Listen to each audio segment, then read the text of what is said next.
nyonso ozwi libaku ya kolanda biso mokolo ya lelo tozali lelo samedi le 10 janvier 2025. Bon week-end à tous. En tout cas, tout partager, tout liker massivement cette vidéo. Connexion mobile.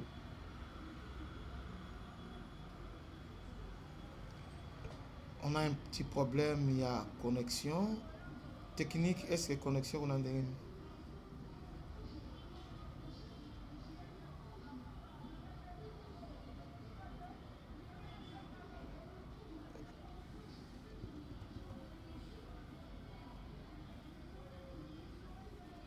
Ok, on fait signe que connexion et c'est rétabli. Alors, tout partager massivement cette vidéo. Nini ezoleka na Uvira. En tout cas, ça fait au moins 4 jours où Kimia ezali makasi. Donc Kimia calme moro penza na niveau ya Uvira. Et pourtant, to zo ki penza elan moro penza ya bien na Uvira. To zo bien elan moro bien. Pendant que je vous parle, selon plusieurs sources, un avion rwandais qui tentait atterrir au niveau ya Minembwe a été neutralisé. Donc plusieurs avant au 4e avion Oyo Bazali ko neutralisé Alors l'armée rwandaise a lancé offensive dans plusieurs fronts, dans plusieurs axes. D'abord, a lancé offensive dans plusieurs axes.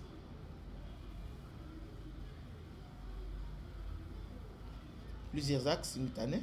Après 4 jours, Rwanda soit vendu Kimia et attaqué que Bazo c'est le fait Bazo préparé pour lancer contre-offensive.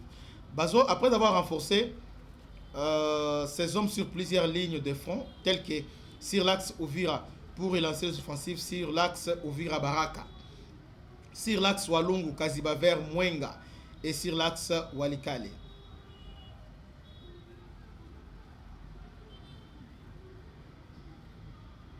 L'armée rwandaise va renforcer drone kamikaze na niveau ya Uvira. Ils ont maintenant renforcé le drone kamikaze pour percer mi. Percer penzami oyo ils allaient à niveau Katongo. Donc en tout cas, baza vraiment déterminé d'aller vers Baraka. Mais pendant tout ce temps-là, au venir à Katongo vous allez ouvrir à Mwana, donc tout télémi na biso. N'a pas ça va ordre, ok, stop, c'est le fait. Mais comment dans un pays souverain comme la RDC, pays soi-disant autonome, comment Rwandais bazo kota na mai na donc finalement tout ça n'a pas gagné. Oh, bazo kota se renforcer mais force aérienne musala ngozani. Où est la force aérienne? Na axe na Kazibana bazo mata penza tout ça.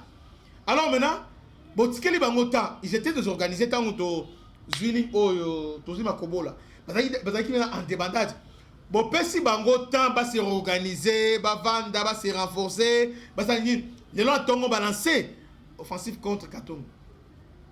C'est-à-dire les gens ont besoin ça là que c'est nous les Congolais, c'est l'armée congolaise parce que on ne comprend pas. Pendant une pression exatée, donc si on a une pression 3-4 jours, bon lâcher. Est-ce qu'on a guerre en temps dans la position moko lamentable? Je suis dans une position là, il y a ma baie, mais bon ça comme si dans la position bien. Moi je ne comprends pas. Est-ce que vous comprenez? Est-ce que vous comprenez? Donc c'est comme si les Rwandais ont été à Tampouton, soit le biva Telemi, et tant soit bandit que les lois bandit les lots. Donc, vous comptez que base à Katongo sous les lots. Bayan qui obéit bango bazeli. Donc, c'est. Au Congo, en tout cas, mon thème passe. Mon thème est au soir. Parce que, avec ça, au moins, on a dit, bah, continue Baraka, bah, continue Nini Boé. Alors, bandit ce soir, non. Conseil des ministres, nous sommes un État faible. Un État faible. Maintenant, le temps que Bunda, tout ça Bunda te. Maintenant, on se baraka, les boyens bang, ok. Conseil de sécurité, résolution, Trump à lobby, Intel à lobby. C'est normal.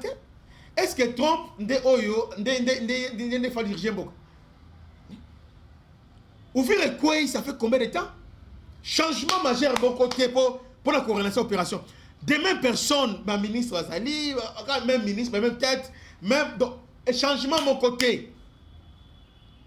Et même sur le terrain, vous avez dit semblant mouké, vous attaquez, vous avez boyé. Et puis, vous télémi. Vous avez dit que vous avez dit que vous télémi. Ah, bandiko. Pas si être congolais, nous sommes vraiment. Et comment ça la pensa, pas si na soni. Parce que, et pas la bango. Hein? Bango, donc, télémi, renforcer. Télémi, c'est réaliser, corriger, mais chez nous, ils ont dit que nous, on peut se soumettre alors, on va dire allez, on va dire conseil de défense. Là, c'est bien ah, na ici joue ouvrir quoi qui conseil supérieur de défense. Arrêtez, ba ko tani oyo conseil élargi. Na ici bien ni. Mon on ça va théâtre. Na ça va théâtre. Mais c'est une eloko et kosala ma ezate sanga depuis au côté conseil wana restreint, il y a ministre. Et bien, le but qui est au sein du conseil de défense, et ça les maté. C'est-à-dire, ils ne prennent pas des choses au sérieux. Vous avez au sérieux? Vous avez au sérieux? Si le moment un pays, le roi Labisso, Rwanda, zo bêta. Et ça, normalité? Ce n'est pas normal. C'est normalité. Est-ce que vous vivez en un coin qui est humiliation totale? Humiliation, chute à ouvrir humiliation, on a évité. Mais les lots, au monde, nous sommes là comme si rien n'était bon. Nous sommes là, conseil des ministres, bon, ils sont là. Oh, 780 conseil des ministres, ils sont là, bon, solo là, Vandipé, solo là. Je me tourne là, chaque semaine, conseil des ministres. En tout cas, Bolobelani, ce qui s'est biso, Bolobelani, na conseil des ministres, Bolobelani. Parce que solution embouteillage ils ont continué biloko équité bon ni Rwanda ont continué à torturer qu'on avancer. Dites-nous un peu boyaka kosala ni na conseil des ministres parce qu'en réalité le Cambodge est très important dans le conseil des ministres et ça guerre à est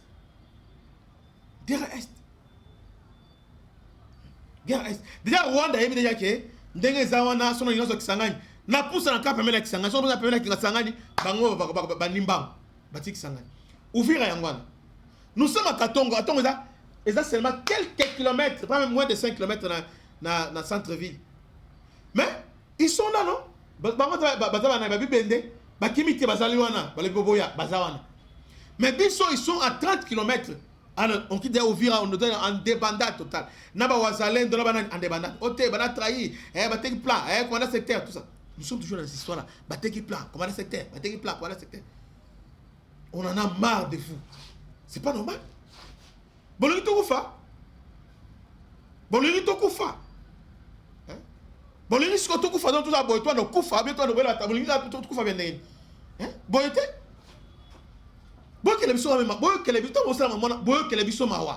C'est pas normal. Population congolaise, ils sont na Burundi. Depuis qu'ils sont en Burundi, 200 morts. Chaque jour, il y a des morts chaque jour. Si on va donc compter chaque jour, na Kamba réfugié na Burundi, combien de gens meurent là-bas? Maintenant, le gouvernement, 3000 délégations. Mbongo apo ebima, mbongo ebime ke. Pour en œuvre pour sécuriser le territoire. Bandeko, tout ce qui est sous gouvernement, c'est normal. Le gouvernement est là maintenant, tout le monde est allé. C'est normal. Comment expliquer que tout ça est contre-offensif, qui est à niveau il y a ni Katongo. Alors que Rwanda, comme il y a un niveau, il y a un Luvungi. Allez, ouvrir ce quoi déjà. Bango dans Luvungi, ouvrir ce quoi. Mais nous sommes à 5 km. Alors, on est sous contre-offensive, on est sous contre-offensive, on est sous contre-offensive. Et c'est nul. Bolini tout faut bien, bolini bon abisso. Parce que au moins tout ça bon c'est là, c'est total. Parce que tout ça va partir, on fait pas des aventures. Oh touti e yano donc dans attention tala basali examen ya éco-care yango. Vous pensez que tout ça va mentir? Tout ça va jeter? Hein? Yango tout ça examen c'est un lobby yango. Yango tala motema ndenge komi tala ndenge komi ata binomo ata vous-même to batela ba niveau oyo bozo kele soma wate tala motema tala ndenge to komi boye penza boye ata binomo ko tala. Hein? Vous pensez que nous sommes en train de blaguer? Hein? Tala ndenge to komi tala attention tala niveau to komi oyo échographie cardiaque. Hein? Oyo ECG tala. Donc chaque fois tu la monnaie boy nini boy bande on a bino tu vas nous tali to sala nini parce que congolais na mboka na ye bazo bete lokola nyama bazo torturer zo bomaye to sala effort to sensibiliser gouvernement bo sala boy mais tala est-ce que c'est normal? Est-ce vraiment normal? Na biso to sala ba média to kufa na ba on finalement to sala ndengeni to sala nini to sala nini to sali nini to sala ndenge nini to sala ndeni po bongisa. Hein? Oh budget à 15 milliards. Oh budget 20 milliards. Ce que budget Rwanda ça a budget à combien? Budget Rwanda est à combien? C'est moins d'1 milliard budget militaire. Mais qu'est-ce qui fait que y a renforcé bateau, soit renforcé bon sinon comment expliquer Mboka lokola Congo avec un budget il y a 15 milliards. Nous sommes en pleine guerre. Oh, t'es guerre, tout gagné. Parce que la Canada est beaucoup. Nous sommes sous embargo. Ok, on est lobby. Ok, ballon l'embargo. Bosso Mindouki. Oh, t'es mon là. Il faut te recruter. Recrutement, tout ça, les recrutements. Ok, ça dit qu'il faut y aller. Ça dit qu'il y ait. Pande Konangaï. Jusqu'à quand? Babouzo, on va continuer. Jusqu'à quand? Hein? Jusqu'à quand? So moni da mikolona ke ba congolais ko ba telemi o ba lisiko yo moni ba bombarder abomi abando bombardement donc ça fait pour être tant banda qui na Uvira bo détruire bo bête c'est ça l'armée bo continue même ni mvana tine là on a lettre na lifungi mais bo telemi bango se organiser bazo se renforcer na état souverain. Nous sommes incapables ya ko sécuriser ba lac ba mai ba territoire. Dites-moi, quelle est la politique de défense nationale sur nos territoires? Parce que, awa Katang et Zanan, awa Kaleme et Zanan, awa Kisangani et Zanan, boye Bisanga Siko, bon c'est la Siko, ok, pour ça, même Kisangani, avant la Siko, oh. Quelle est votre politique par rapport à Kisangani, par rapport à Kalemi, par rapport à Kindu? Vous protégez mon dernier. Oh, Tanzanie, Yako et Debiso, donc, Mboka, le Kola Biso. Izaka boya boye debiso trompe yako sécuriser biso Poutine yako mais ce que mbongo oyo ta besoin de banzela pi boya tikanzela voilà ces années et c'est que on aussi va être vous avez l'argent de l'État botia au travail vous allez saler hein vous donnez que le biso pour nani. Donc moi je crois que le plus grand problème que nous avons aujourd'hui c'est d'abord nos autorités. C'est notre autorité. Bon, je ne sais pas. Rwanda a une part de mais c'est notre autorité d'abord. Dites-moi, comment même mode opératoire, Goma et Bunagan et Kouiga le même système, qui tient le même système, étaient tous repliés. Oh, quoi, il tombe dans Goma, Congolais, là. Place ne comprenant que Congolais à Lingakambo, Kanaye, et ça, Chita Goma. J'ai vu des Congolais pleurer. Amso Koufa. Biso lelo yango yo ezate raison pour sabinote comme bonanga yango vous voyez bien vous demandez ba document oyo tala yango ba donba yango ko vous demandez tout ça ba fanti yango tout ba putain ah on nengo zomona bo munika nanga solo ba boye zomona solo ba boye mais solo c'est ça maebele yo ba tisi ebele fona mais malgré tout ça c'est faut tout ça la haute tout dénoncer tout loba tout avertir mais elle où est ça la maté. Ah, bandi sous la seconde non, Katongo Koi. Ba récupérer sous on ba récupérer ni oyo, ba récupérer sous ba récupérer ni oyo. Auto récupérer Kalaming ah, on va récupérer oh son déjà barak. Boyo que la biso mawa. Hein? Pour la nuit boyoko. minduki ezali population ezali mpona nini te bozala vision idée eloko boye tosala eloko boye mpona mboka bagene baza ebele bagene bazotambola bazona babangi bamosusu bazota bawiner botya mbongo ange mbongo ozodetourne oyo adetourne boye botya mbongo borecrute bagene bosoma minduki tobunda na ntongo oyo ya un cousin ya ndeko na nga na ntongo aba tobenga tona matanga na minute oyo akufi na Bujumbura akufi do akimaki na Uvira bakimaki bazona na akufi il est mort là-bas la cousin par alliance donc akufi kuna na Uvira il est mort non na Uvira te na kamba réfugié kuna na Bujumbura bisika bakimaki batadaje na bia so ayana ba okanga yo va les forcer à contre na M23 akimi kuna on a suboy et comme na Burundi donc ba longoli donc so atawande ko na ville boy ale batibino ona musika bisika ma ezate nini ezate batini ba congolais kuna so olingi okimata na nini olingo ki abomiyo là na Burundi to sali nini to vivre peut-être pas si aboyi to sali nini to sala siko boy to sala nini to sala vraiment nini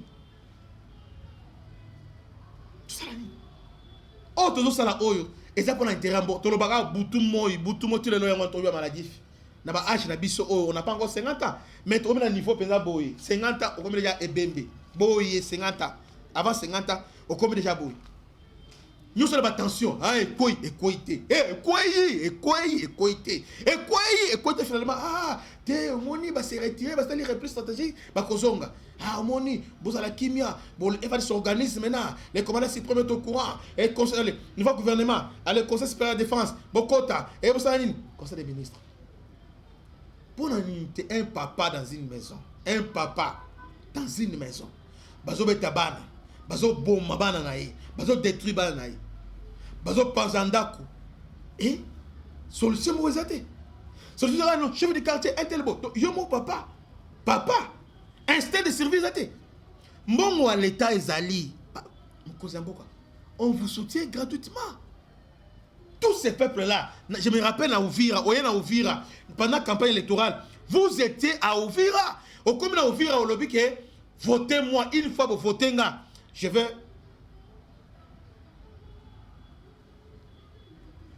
quand on commence à Uvira au lobby que votez-moi sans voter nga je vais déclarer la guerre parce que bien qu'il y a Uvira trouble ça bien que non vous allez déclarer la guerre au Rwanda je vais faire la guerre au Rwanda je me rappelle ces jours là tout ce monde là était là.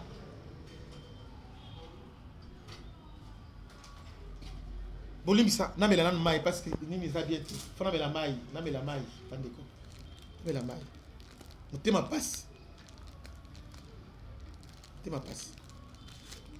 pendant que Kagame a déterminé alors il m'a pris la sanction ils ont défié Trump et vous négligez ça tu vas me dire Mozambique à quel Luanda Bango à Luanda mais pour quel oyo ezali nani depuis guerre bandit oyo 15e voyage il y a Luanda est-ce que il fallait tout ça la bon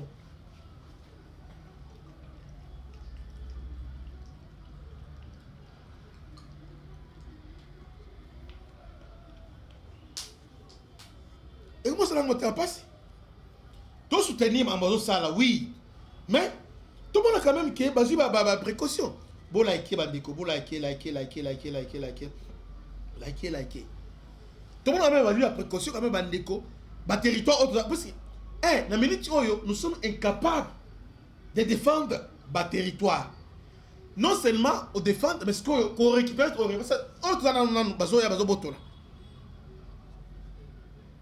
maintenant ce oyo bango botoli to ko zango ndenge ni tout ça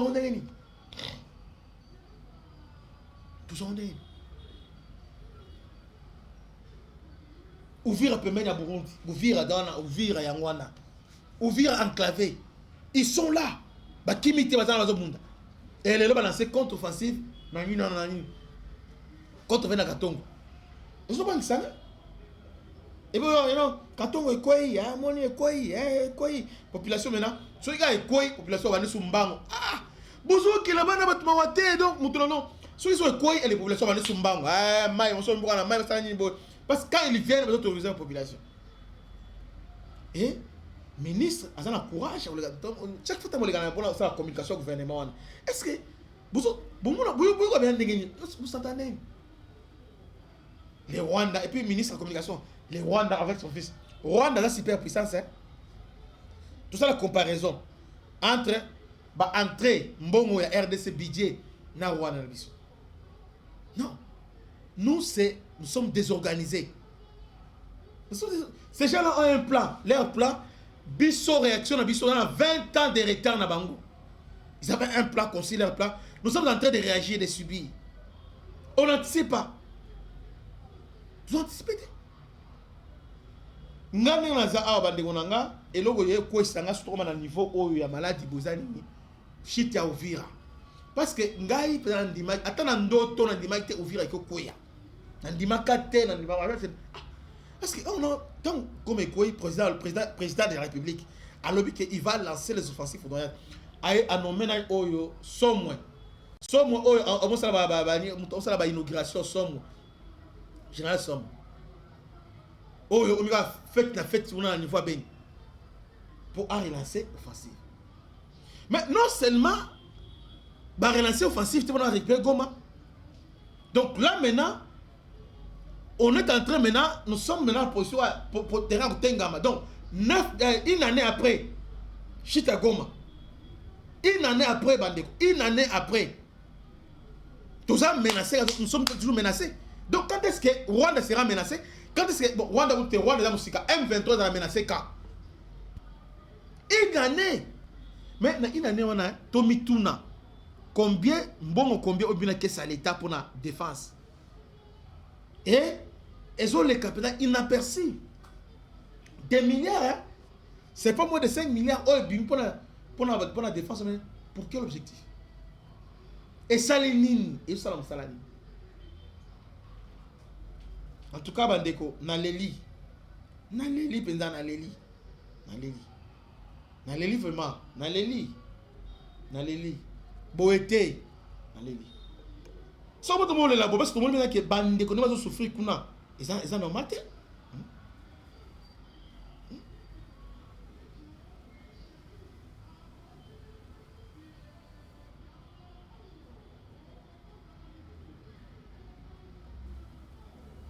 C'est normal.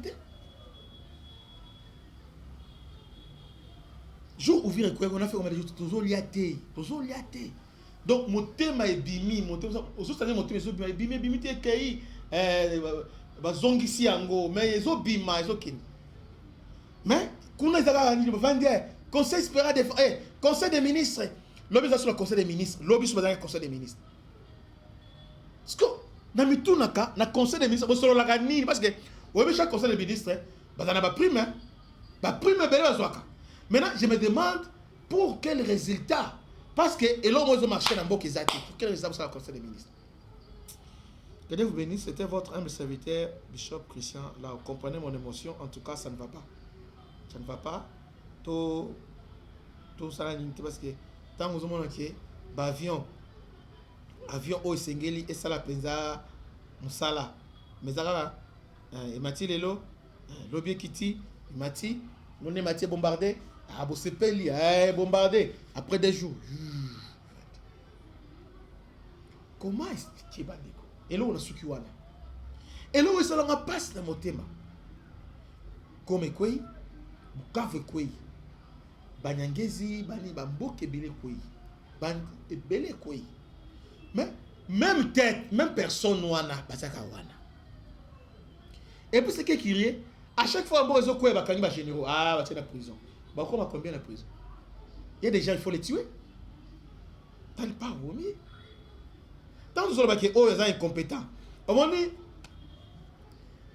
nous avons une animation en généraux. Nous avons comme si ils avaient comme un bouc émissaire. Parce que, lorsque nous avons Bissonionso, Ngaï, population, Est, chaque jour que 3e million de défense, nous avons athées. Basui, général Abdallah Batiewana.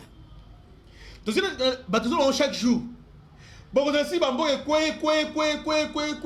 après ce que vous rappelez, bokangi allez ono ke nous mais tout ce temps là autant crier à tous loba loba ah botiki ti ateki après bobengi botie kuna. Vous ne voyez pas qu'il y a ça ne va pas, ça ne va pas. Fantumba on a loba depuis que Fantumba mais il a fallu que Gome Koya Bukavu Koyi ne au Kangai. Alors ce qu'on a est servir na nini parce que ma conséquence tous vivre en lelo au place comme azo kufa place baloni nduda ndeplace bouki la karon place au ba trahir ndeplace au boma mutana. L'armée est dans le monde entier, c'est comme ça. À trahir wana bomaika wala sur place bomi wana c'est fini silani. Et puis je rappelle que armée est à obligation à résultat. Armée est allé loyauté kate, armée est allé camaraderie, mais armée c'est le résultat. Sur le résultat ils étaient à côté. Ministre de la Défense, ministre de l'Intérieur, ministre ministre au sectoriel, ministre de la Communication. En tout cas, parce que guerre est à la fois médiatique, est à la fois aussi militaire. Donc, posture à mouya, ils avaient trop c'est ma casse. Ils ont assez ma casse. Ils ont vraiment assez ma casse. Que Dieu vous bénisse. C'était votre âme serviteur, le bishop Christian. À la prochaine. Ciao.